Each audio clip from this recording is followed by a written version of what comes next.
Hello everyone, आपने tune किया socialiser और आप हमारे वर्ल्ड अफेयर्स सेक्शन में। तो दोस्तों, जैसे जैसे पूरे वर्ल्ड में कोरोना वायरस का जो इम्पैक्ट है वो बढ़ता जा रहा है और दुनिया की बड़ी बड़ी कंट्रीज़ इससे लड़ने में बहुत सारी कंट्रीज़ हैं जिनको प्रॉब्लम आ रही है और उनको बहुत सारी फाइनेंशियल हेल्प की ज़रूरत है। तो इस समय जो मेजर बड़ा रोल जो निभा रहे हैं वो है हमारे दुनिया के कुछ बहुत बड़े बैंक्स, जैसे कि हमारा वर्ल्ड बैंक हो गया, अफ्रीकन डेवलपमेंट बैंक, और उसी में से एक बहुत ही मेजर और सबसे बड़े बैंकों में से एक है एशियन डेवलपमेंट बैंक, जिसने अभी जल्दी में भारत को $1.2 बिलियन का लोन देने का वादा किया है for fighting against the covid pandemic. तो ये क्या है, ये एशियन डेवलपमेंट बैंक क्या है, इसकी हिस्ट्री क्या है और किस तरह इसकी वर्किंग होती है, इन सब के बारे में हम इस वीडियो में जानेंगे। तो चलिए बिना कोई टाइम वेस्ट किए let's get started, let's get socialised.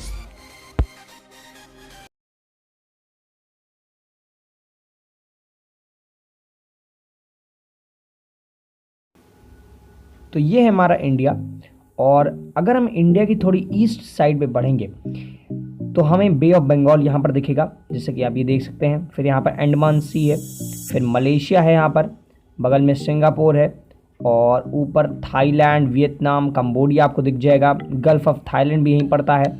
और थोड़ा इस साइड आएंगे तो आपको यहाँ पर फिलीपींस दिखता है, ये रहा फिलीपींस, और फिलीपींस में ही उसकी राजधानी मनीला है, ये रहा मनीला। और इसके अंदर आप जाएंगे मनीला में तो, और इसके अंदर जाते हैं, ये रहा मनीला, और यहीं पर आपको मिलेगा ये रहा मांदलियोंग, जहां पर एशियन डेवलपमेंट बैंक पाया जाता है।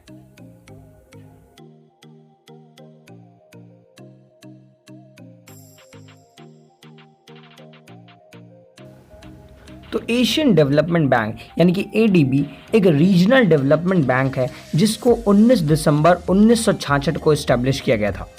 इसका headquarter Ortigas central city of Mandaluyong, metro Manila, Philippines में पाया जाता है।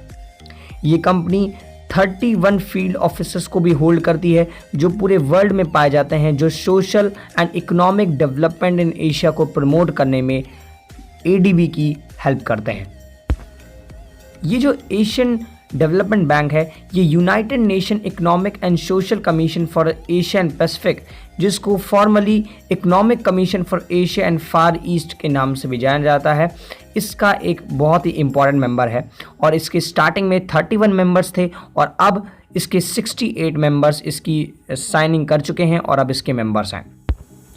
तो एशियन डेवलपमेंट बैंक अपने आप को एक सोशल डेवलपमेंट ऑर्गेनाइजेशन डिफाइन करता है जो अपने आप को डेडिकेट करता है in reducing poverty in Asian Pacific. और इसके अलावा जो इकोनॉमिक ग्रोथ है पूरे एशियन पैसिफिक रीजन की, जो पूरा आसपास का जो प्रशांत महासागर और एशिया का रीजन आता है, वहाँ पर जो पॉवर्टी की जो प्रॉब्लम्स हैं, जो उनको एलिमिनेट करने के लिए, और जो इकोनॉमिक ग्रोथ है, जो कंट्रीज़ इस समय लड़ रही हैं अपने यहाँ बहुत बड़ी प्रॉब्लम से, फाइनेंशियल प्रॉब्लम से, उनको ग्रोथ देने में, उनको हेल्प करने में ये पूरा बैंक हेल्प करता है और रीजनल इंटीग्रेशन बनाने में ये हेल्प करता है। और इसके अलावा ये इन्वायरमेंटली सस्टेनेबल ग्रोथ को भी प्रमोट करता है। देखिए, जो एशियन डेवलपमेंट बैंक है ये हार्ड लोन्स देता है कॉमर्शियली जो मिडिल इनकम कंट्रीज़ हैं एशिया की, उनको हार्ड लोन्स देता है, मतलब कि ऐसे लोन्स जिसमें इंटरेस्ट रेट ज़्यादा होता है, और जो सॉफ्ट लोन्स होते हैं यानी कि वो लोन्स जिसमें इंटरेस्ट रेट कम होता है वो देता है poor countries of this region. ये जो पूरे इस रीजन की जो पुअर कंट्रीज़ हैं उनको सॉफ्ट लोन प्रोवाइड करता है एडीबी। 2017 की बात की जाए तो एशियन डेवलपमेंट बैंक ने करीब $19.1 बिलियन को खर्च किया, जिसमें से $3.2 बिलियन प्राइवेट एंटरप्राइजेस को गए, और इसके अलावा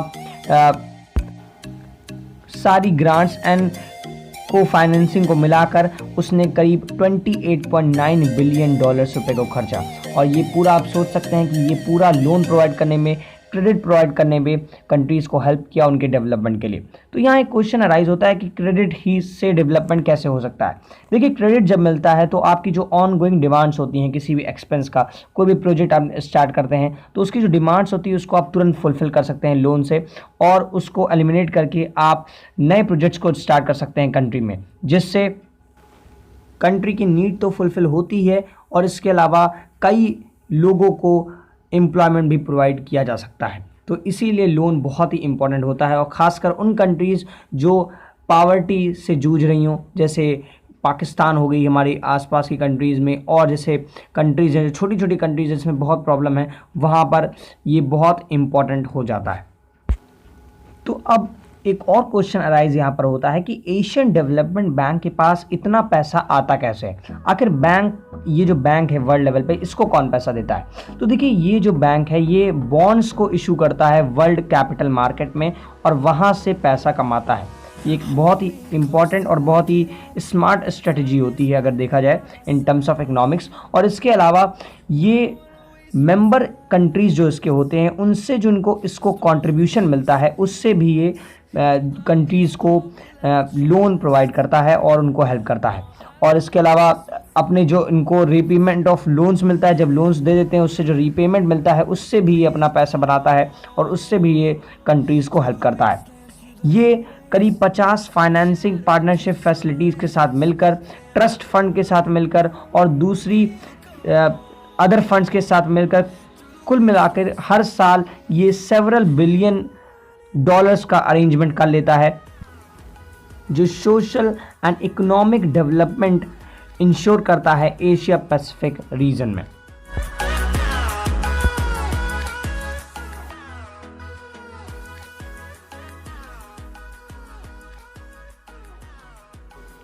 तो चलते हैं इस डेवलपमेंट हिस्ट्री के बारे में। तो देखिए, जो डेवलपमेंट बैंक है इसकी शुरुआत 1956 से ही स्टार्ट हो गई थी। सबसे पहले इसका जो प्रपोजल था वो जापान के फाइनेंस मिनिस्टर हिसातो इचिमाडा ने लेकर आए थे। उन्होंने बोला यूनाइटेड स्टेट्स से, और वहाँ के जो सेक्रेटरी थे स्टेट के जॉन फॉस्टर ड्यूलिस, उनसे बोला गया कि जो उन्होंने बोला कि जो साउथ, जो ये एशिया पैसिफिक इलाका है, यहाँ पर बहुत ज़्यादा एक नए फाइनेंशियल इंस्टीट्यूशन की ज़रूरत है जो यहाँ पर इकोनॉमिक एंड सोशल डेवलपमेंट को इंश्योर कर सके।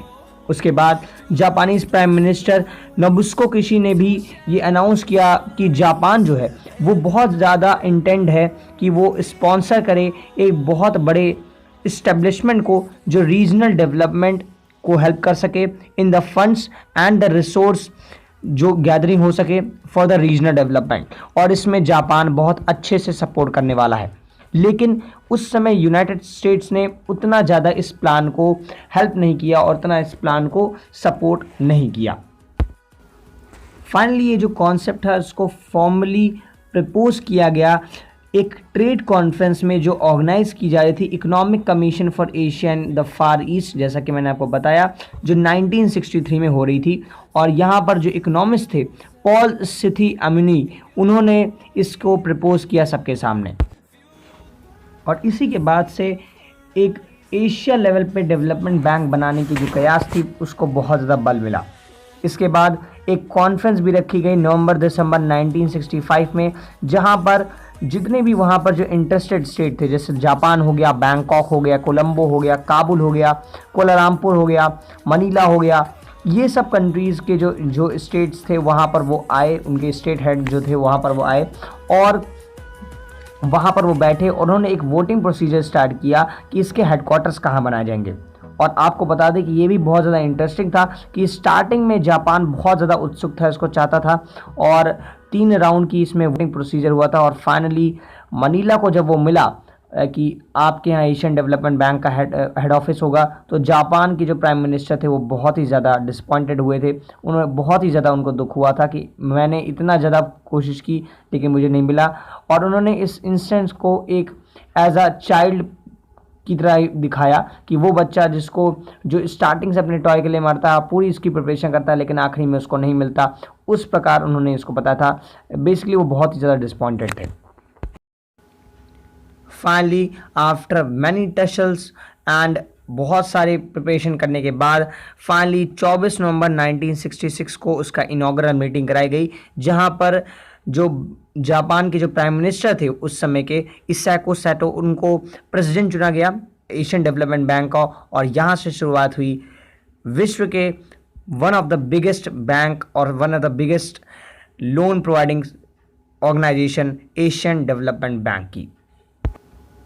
आज इस बैंक ने एशिया के इलाके में पूरी तरह से बहुत सारी कंट्रीज़ को हेल्प करने में बहुत तरह से सफल हुआ है। जैसे कि पाकिस्तान को इसने अभी कुछ एड प्रोवाइड की थी। इसके अलावा भी मैंने आपको बताया कि कोरोना वायरस से लड़ने के लिए इसने बाहर लोन प्रोवाइड करने की बात कही है। तो ऐसे ही अपने वर्क करता रहता है इस पूरे रीजन में, और इसने एक बहुत ही अच्छा प्रेजेंस अपना है।